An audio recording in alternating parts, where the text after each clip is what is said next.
प्यारे बच्चों, आइए हम लोग मैथमेटिक्स और टेंथ के कुछ प्रश्नों को देखते हैं।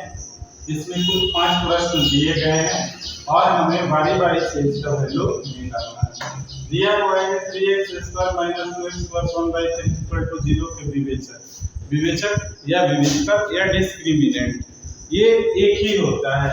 पूछ रहा है आपसे, तो सबसे पहले हम लोग क्या करते हैं, इस सवाल को बनाने के लिए सबसे पहले इसके वैल्यू को लिखते हैं।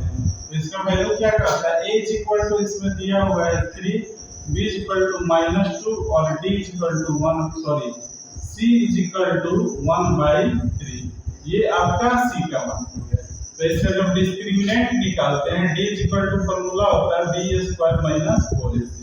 b का मान क्या है, -2 का स्क्वायर 4, a का मान क्या है 3 और c का मान ये 3।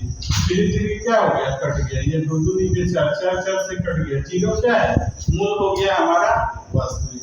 विवेचक इसका क्या हो गया, d आ गया, यानी कि d का वैल्यू क्या आ गया, d का वैल्यू हमारा 0 आ गया।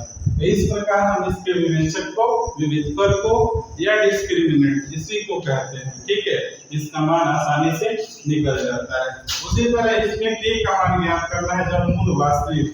तो मूल वास्तविक होने के लिए संख्याओं का धनात्मक होना जरूरी है, या 0 होता है तो मूल वास्तविक और बराबर हो जाता है। तो यहाँ पर क्या होता है, इसमें 2 नंबर में हम लोग निकालते हैं d का मान।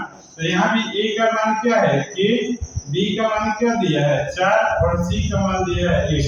तो d = क्या लिखते हैं, b² - 4ac। d का वैल्यू है 4 का स्क्वायर - 4 और ac, a का मान क्या है k और c का मान है 1। d का मान क्या होगा, जो चूंकि मूल वास्तविक है तो यहाँ पर क्या होगा, चर्चा हो गया 16 और 4 के को इधर लाते हैं तो 4k = क्या होता है 16। तो k = क्या होगा 16/4 डिवाइड कर देंगे, k का वैल्यू क्या हो जाएगा यहाँ पर 4, यानी कि k का मान क्या हो जाता है 4। तो इस प्रकार हम इसके डिस्क्रिमिनेंट को मान रख करके यानी मूल वास्तविक होने पर 0 रखते हैं तो k का मान निकल जाता है। यानी कि 2 नंबर ये संख्याओं को हम आसानी, 2 नंबर प्रश्न को हम आसानी से हल कर लेते हैं। उसी तरह आइए हम लोग क्वेश्चन नंबर 3 देखते हैं।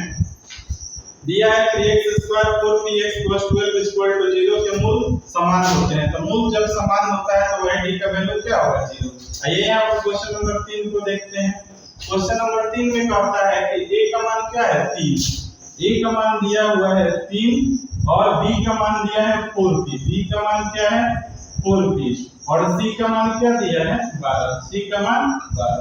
तो इस प्रकार जब हम इसके वैल्यू को निकालते हैं तो 4p का स्क्वायर करते हैं -4 3 × 12। तो इसका मान 0 लिखते हैं, ये 16 p का स्क्वायर और चलती है 12 144 हो जाता है। इसको इधर लाते हैं माइनस, ये भी होता है, ये भी माइनस हो जाता है, माइनस माइनस कट जाता है। p = 144/16, 16 को डिवाइड करते हैं 144 को 16 से तो 9 आता है। तो p का वैल्यू क्या होता है √9 = ±3। तो इस प्रकार 3 नंबर प्रश्न को हम आसानी से हल कर लेते हैं, p का वैल्यू हो जाता है 3।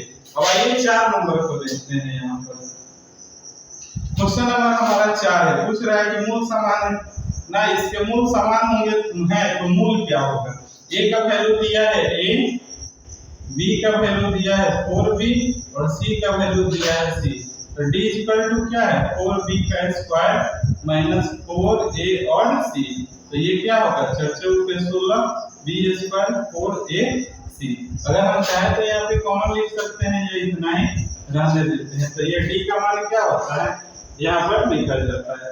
अगर ये कह रहा है इसके मूल ज्ञात करना है, यानी कि अगर मूल समान है तो मूल होंगे, इसको डिस्क्रिमिनेंट यही रख देते हैं और मूल समान है तो 0 रख देते हैं। तो ये क्या होता है 16b का स्क्वायर 4ac। ठीक है, तो माइनस से माइनस कट गया, 4 के 16। ठीक है, तो यहाँ पर क्या होता है b = होता है ac/4।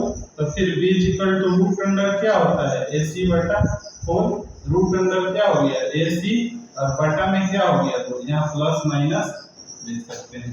मुझे उम्मीद है कि आप क्वेश्चन नंबर 5 को आसानी से हल कर लेंगे और मिलते हैं इसी तरह के वीडियो के साथ अगले एपिसोड में। तब तक देखते रहिए हमारा ये YouTube चैनल। धन्यवाद।